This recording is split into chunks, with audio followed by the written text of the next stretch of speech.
we haven't actually talked about your special training. No. And why it is that you do have some parallels with Duncan O'Finian. And so having talked about the sort of Defense Authorization Act, at least on a very in a sort of surface way, and explain that is your motivation, can we actually go down that road to where we talk about where you've been and some of the information you have? Because I don't know if it's your clearance level that gave you that, the additional information about black projects and about certain aspects of, well, to name Area 51 specifically, possibly other places that you haven't told me about yet. Do you want to go, start down that road slightly? Sure. The level of secrecy and secret facilities and the capabilities of our nationally kept secrets would shatter most people's imagination of what is possible. Area 51, Los Alamos, Dulce, 100 other top secret bases where information is kept or hidden from the public in general, it would be very hard to accept that all of this information that is currently held secret and classified is actually real. And you know this because why? Because I've experienced things in the military that I've then told people about, and by and large, people that have never held a top secret clearance would call me either, at the mildest, a liar, the greatest accusation, crazy. Certainly my experience at Area 51 and PSY training and what I learned there and the abilities that evolved from that training session that we all seem to pick up on rather easily were most easily described to the layman as Jedi skills. It's very easy, if you know what I know, to see the correlation between what happens in the movie in the Jedi training and what happens in Area 51 and PSY training. Certainly, we in the Nines all possessed a certain level of intuition and ability that would seem advanced to anyone who watched us use it. Can you elaborate on what you may have come across? Because if you're using these abilities, you're in Area 51, at what level did you go down to, or whatever? Are you aware of off-world craft? And I mean, you know what's out there in I'm not sure how much you know about Camelot, but I assume that you know the general amount of information on the internet. What can you substantiate having personal sort of knowledge of?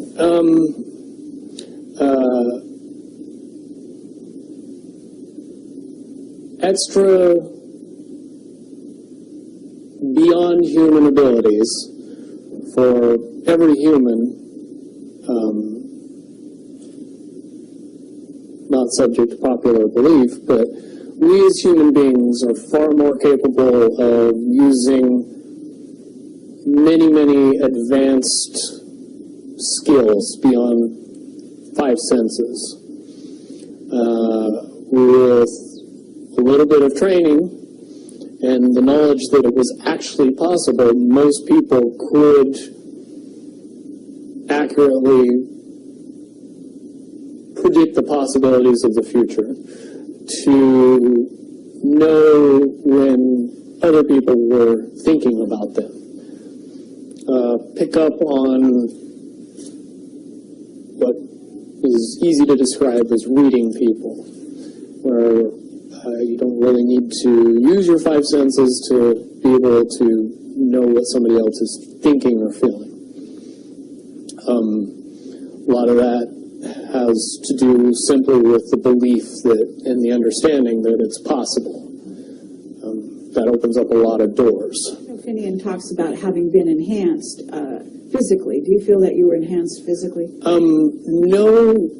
When I hear Duncan's story, the things that he experienced are very similar to what I experienced, based on the fact that you were never told that the actual belief in what you were doing was giving you the ability. You were giving something, a caveat, a carrot, an enhancement. They could jam a small piece of metal in your arm, and that's enough to get you believing that you have these abilities, and they turn on. But one really doesn't have anything to do with the other, per se. I have had a device implanted in me, and I later was of the understanding that that device did not do what I was told it was doing. It was not to provide enhancement, it was to provide monitoring.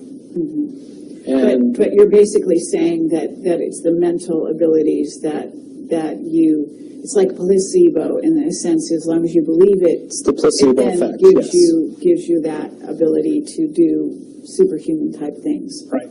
And that's very important because if you teach people these things, you want to be able to turn those things off. If you want to. You want to take those abilities away from people if you don't want them to have them anymore. So if you tell them the true nature of the abilities, then you can't take belief away anymore. You have to pull the piece of metal out of the arm that says you don't have the enhancement anymore. Well, it's the Tin Man. Yes. And, being told that he doesn't have a heart, he needs to have a heart installed, when in fact he had a heart all along. Exactly. Or maybe that's the lion. I forget who. But several. Lion was courage. But yeah. Yeah, several of the beings in that story.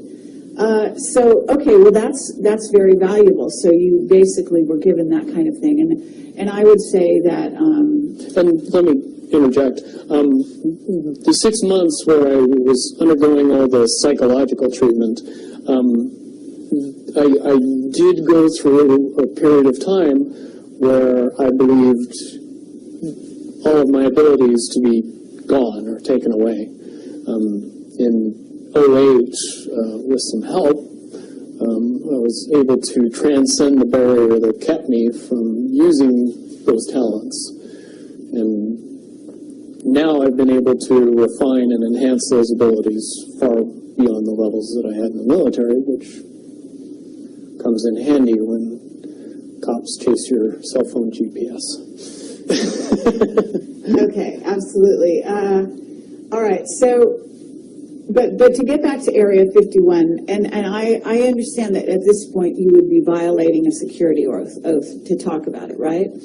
Well, let me put it in terms that it's easier for me to say and not have to go into the details of how I know, but just that I know. I'll present it to everybody very simply. What could be so important at Area 51 that would require the level of secrecy that is in existence around that facility? Well, certainly if I said that we kept the U.S. space fleet there, and that space fleet was what we would understand to be UFOs, even though the technology is easy to describe and easy to talk about and easy to educate people on, you need a lot of background in the evolution of the science that makes those things possible to be able to accept that the U.S.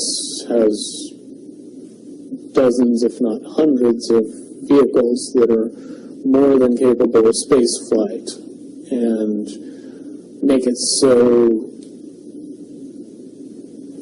we would have a fleet of vehicles that would be seemingly extraterrestrial. And the reason that has to be kept that way is because if you know that those vehicles exist, you start to question the technology that they're based on.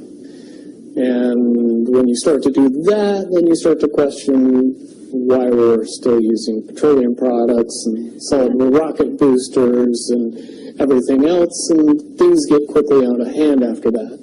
So to keep those vehicles a secret is to keep everything else a secret, which is why you would need that level of security to prevent anybody from finding out about it.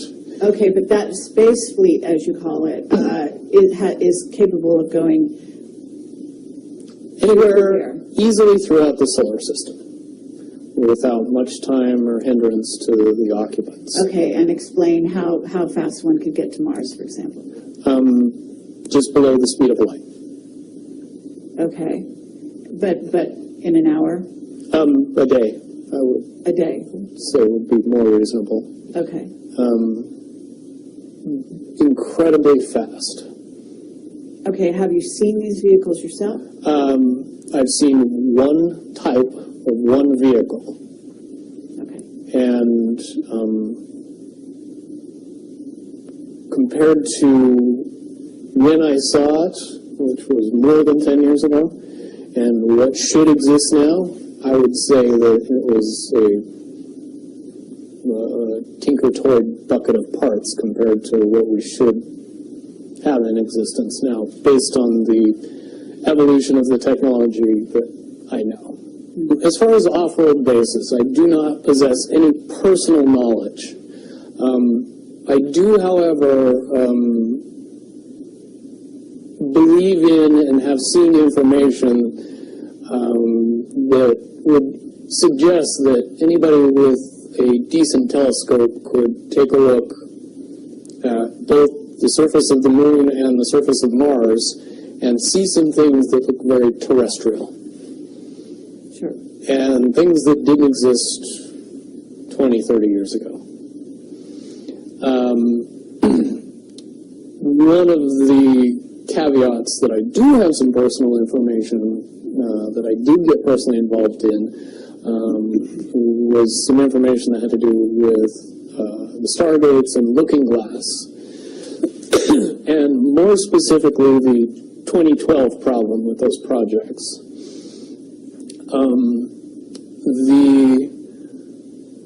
I guess, popular opinion of what's out there right now is that the project was shut down because there was a problem when we approached 2012. I've heard it described a number of ways, but to my knowledge, the problem is that the timelines converge on that point in time. And when you know enough about the Stargate projects and the Looking Glass project to know that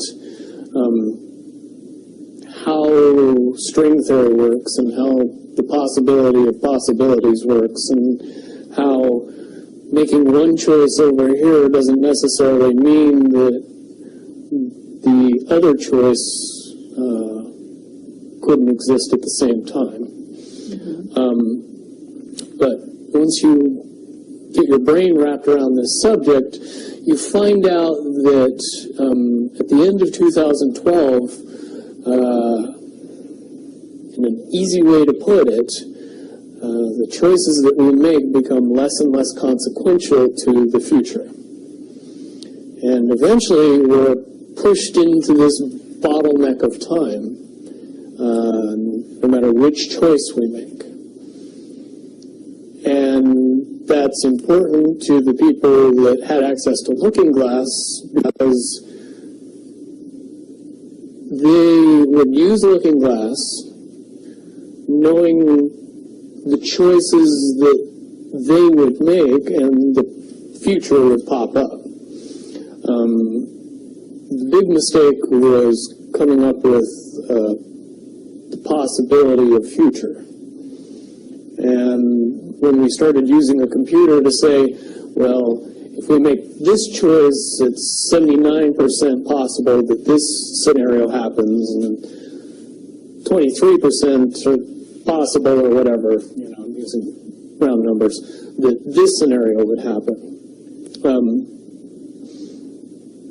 The understanding at the time was that was realistic. However, if you go down the road further and free will continues to exercise itself on this game, that 79% possibility sometimes changes very, very fast.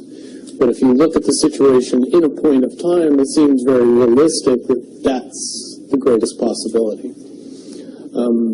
What happened was people, very smart people, began to figure out that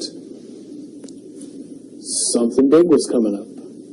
Something that made it so all the possibilities of all the future scenarios of any choice, any possibility that was fed in and observed through the looking glass inherently ended up in the same future.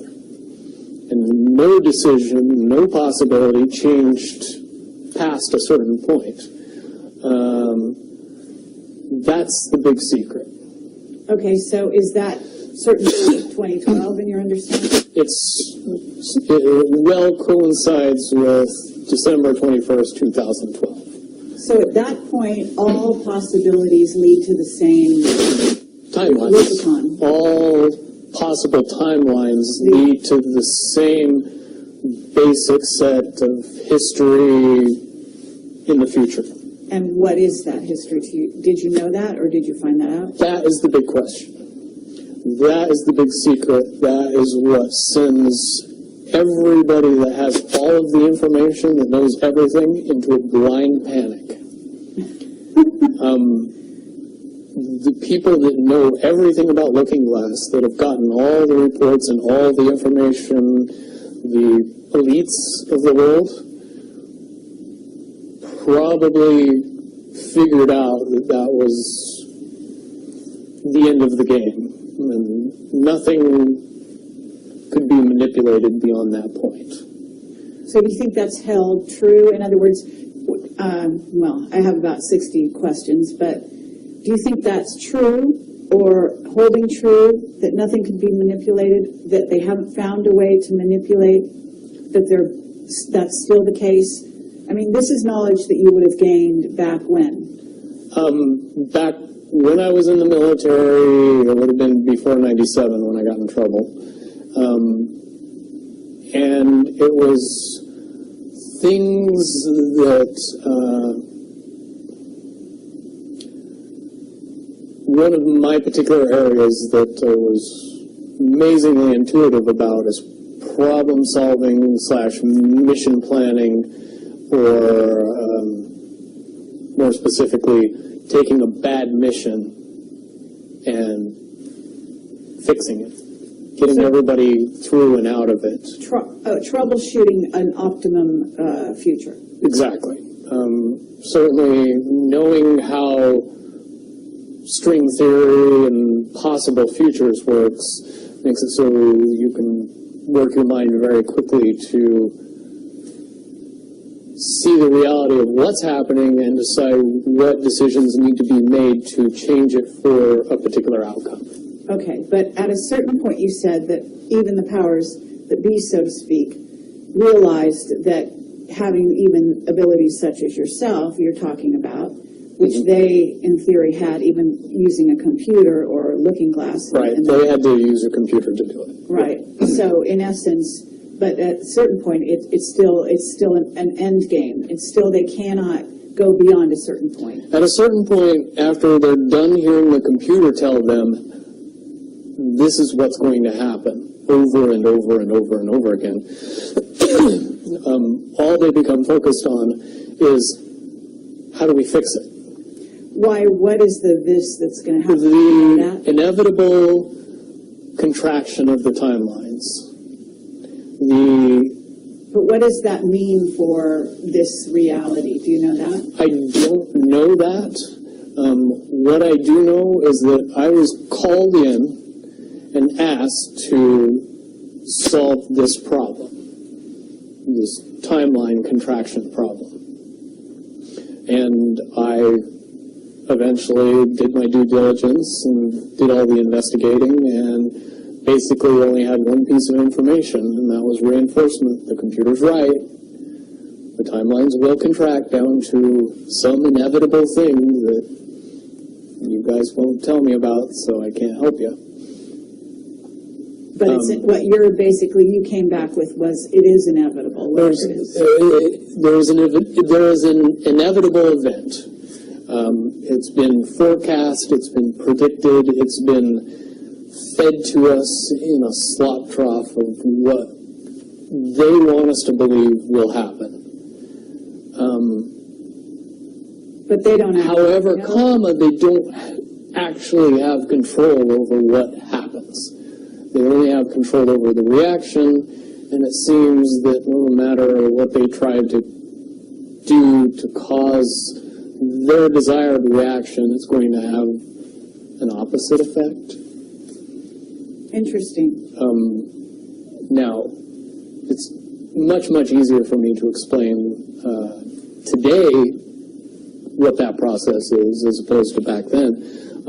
But if I had to give it a name, I would say it's the awakening process. It's an evolution of consciousness that cannot, will not, and no matter what decisions or possibilities are injected into the equation, eventually it all resolves down to us all learning the truth and becoming aware of this massive dam of lies that has been built that keep us from knowing massive volume of information that we should otherwise possess. Okay, well that's very, very monumental to be told that from a person in your perspective, who's had your background and your exposure. Is it your understanding that the notion that looking glass has been, you know, that there are various looking glasses around the globe supposedly, that according to Dan Burish were shut down. Is it your understanding they're actually not shut down? I believe that they're shut down because they are all saying the same thing, and they're completely useless at this point. Is what you're saying. Right. It's like the Wicked Witch, looking into the, magic mirror and always getting the same answer. Well, if you were always getting the exact opposite of the answer that you wanted, you'd stop talking to the mirror. And that's essentially what happened with Looking Glass, is not only did they not want people to use it anymore because they knew it was just going to burp out the same thing, but at the same time, they didn't want anybody else to know what it was saying. I'm sure. Because they would lose control. Because that information was of a monumental concern when I was in the military about how to prevent this inevitability. Now, at first, I thought it was end of the world. Now I see end of the world as end of their world. Well said. Okay. But are you aware, do you know the difference between Looking Glass and the yellow cube? Yes. Okay. And are you aware of what happened to the yellow cube and how it was used and so on? I believe that the yellow cube still exists. I can't say for certain if it's on this planet, but I would say that it's definitely protected from use at this point. Okay, well that coincides with the testimony we got. Can you also verify that leaders of... But let me say one thing about the yellow book and its differences with Looking Glass. The yellow cube or the yellow book would give you your possible future. Yes. So it took basically the choices that you would inherently make along a timeline and tell you what that timeline would be, given that you made all the choices that your brain would make. Well, this is exactly what I was just going to ask you. What we were told is that leaders of governments and so on, people in high places, politically, would use this to try to see their most optimum future and then follow those. So they were using it to enhance their wealth, et cetera, Yeah. in a very egotistical way. And that was part of the problem with it. And that supposedly one of the specific things we were told had to do with Hillary. Are you aware of any of that? You mean the 2012 prediction for her? Well, will you tell me what you know? I don't have any first-hand knowledge of this. This is all back alley information. But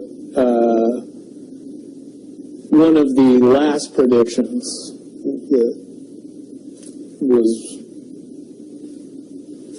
put out by the Yellow Cube was that, for all intents and purposes, and this is just my level of understanding, is that Hillary Clinton would be president in 2012. And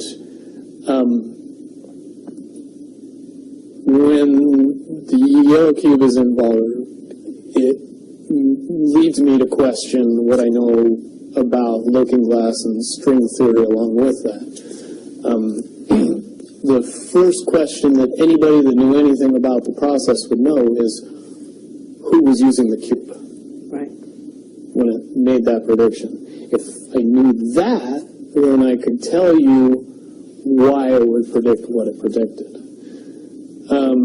Wasn't there also an issue with, I'm not sure, but in using the Yellow Cube, Yellow Book, however you want to term it, that they actually had to use it through an intuitive who had a high vibration, had to be in the vicinity to, in a sense, be the go-between between the person who wanted to use the cube and the cube itself, because normally they didn't have the vibration necessary. Correct. And that is a process that would prevent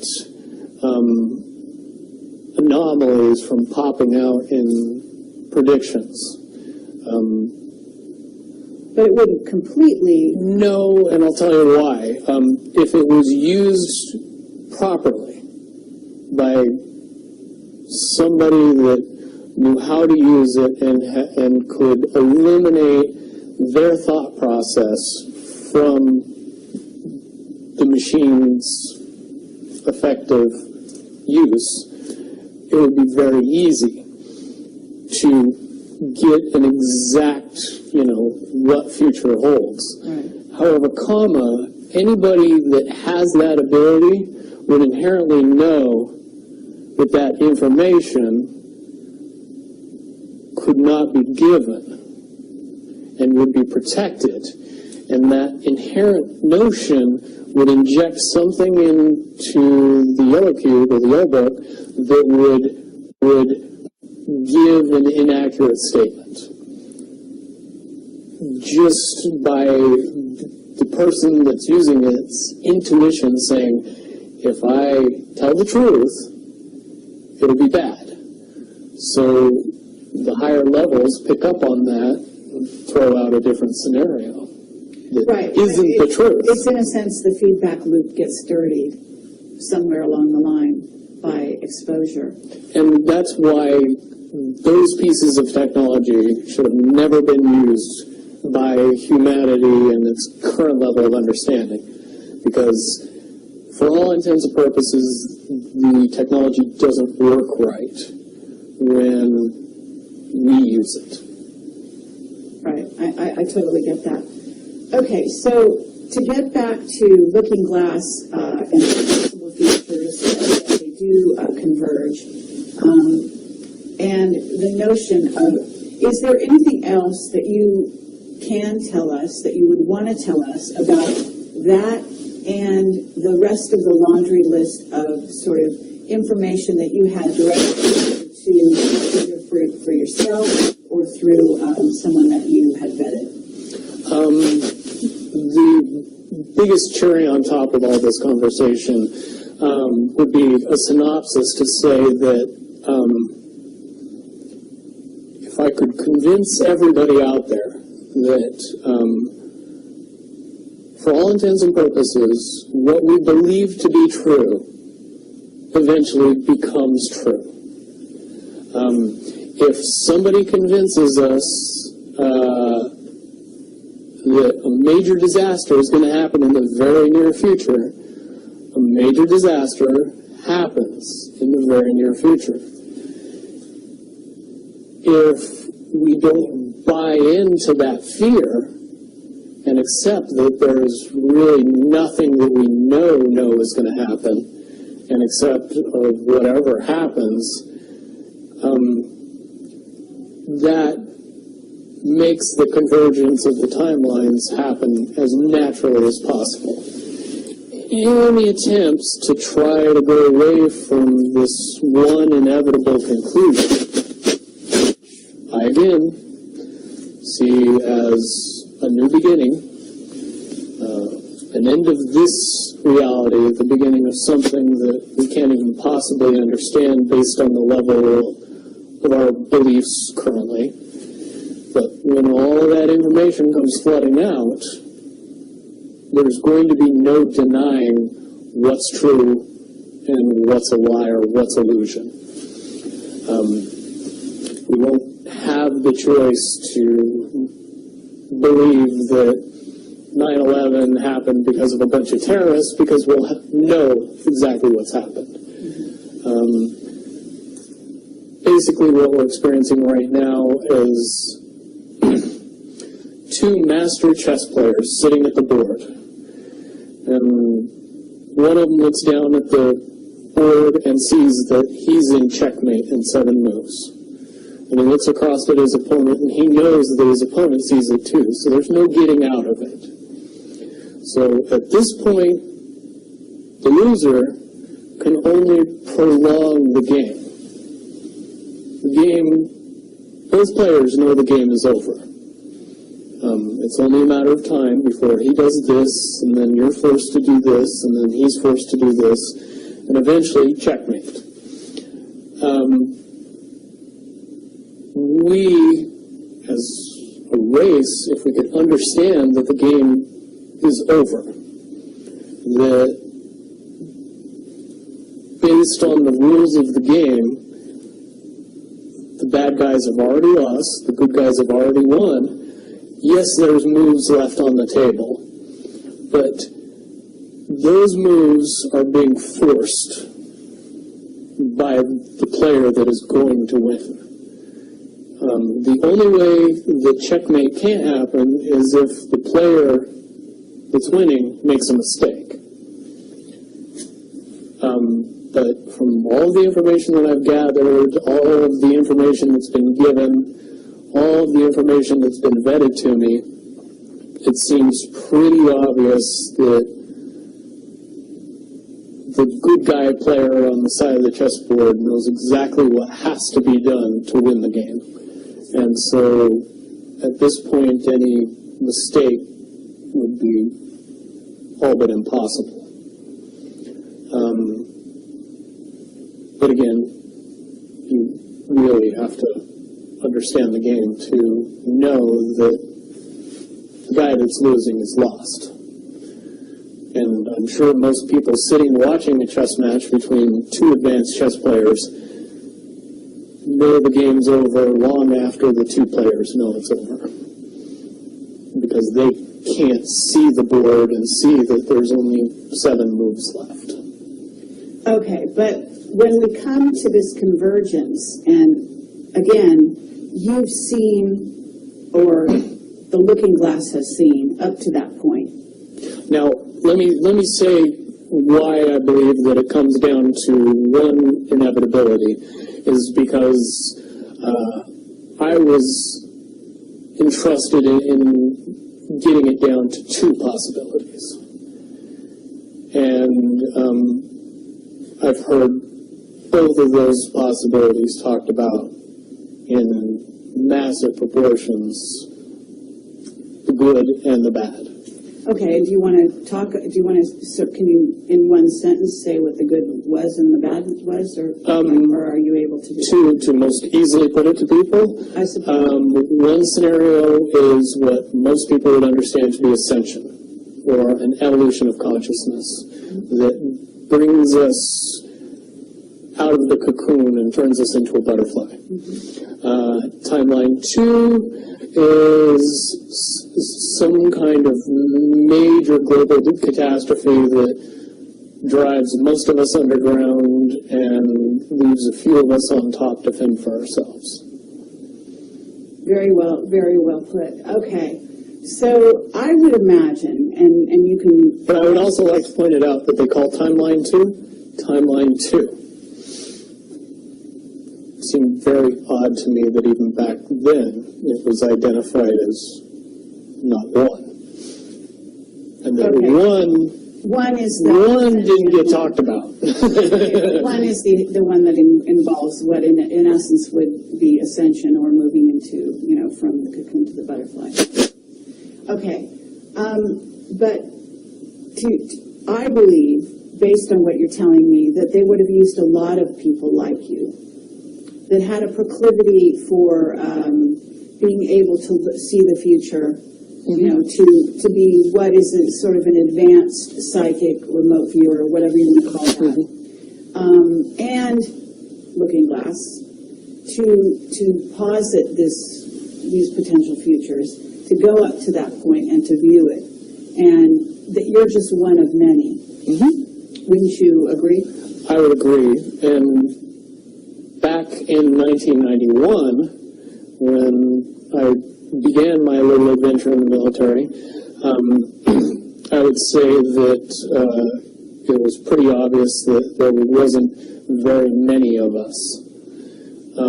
However, you go 20 years into the future, and you find out that it's coming to the point where there's a lot of people that have that ability, that are inherently realizing that ability, and are able, through some unknown extraordinary means, to develop that ability inside themselves without any outside help or assistance.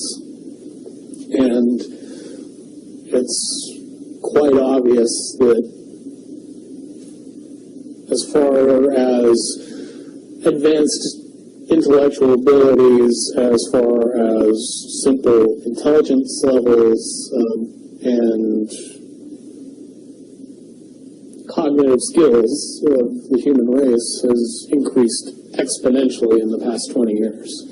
And people that were 10 years old in 1991 are now 30 years old and fully awake and conscious of this burning inside that says, I am a lot more than what I see in the mirror.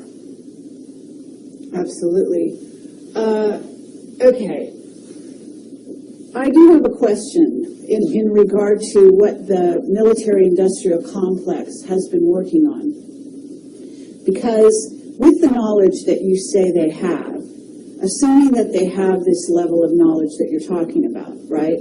In other words, of the timelines converging and the fact that there was going to be something. And I don't know if you saw the movie or the TV show Fast Forward. I mean, but there's been so many possible, scenarios in that regard. But one of the things that goes on is they are very busy building underground bases, supposedly underground cities. And so they seem to be hedging their bets for the negative timeline and putting their emphasis there. And would you say that that is because why would somebody want something negative to come true? Well, of course, the Illuminati have a program that they're working on in that regard. But basically, the sort of well-meaning military that just goes after contingencies, and is just working towards a future that they want to prevent or deal with when it comes. Can you explain why they have been hedging their bets to such a degree on the negative? It's very simple. They're insane. And beyond insane, they have literally deluded themselves into believing that they can somehow manage to get away with what they're trying to get away with. There is a distinct lack of reality in that thinking. Okay, what about the notion that CERN, for example, is engaged in trying to beat that game, as you call it? I would say, look at the problems CERN has had. The crazy little things that have kept that project from moving forward.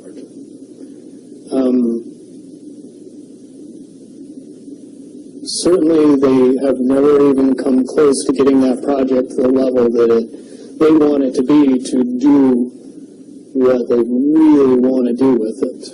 Okay, well, what about the notion that that's the party line, that they haven't been able to do so?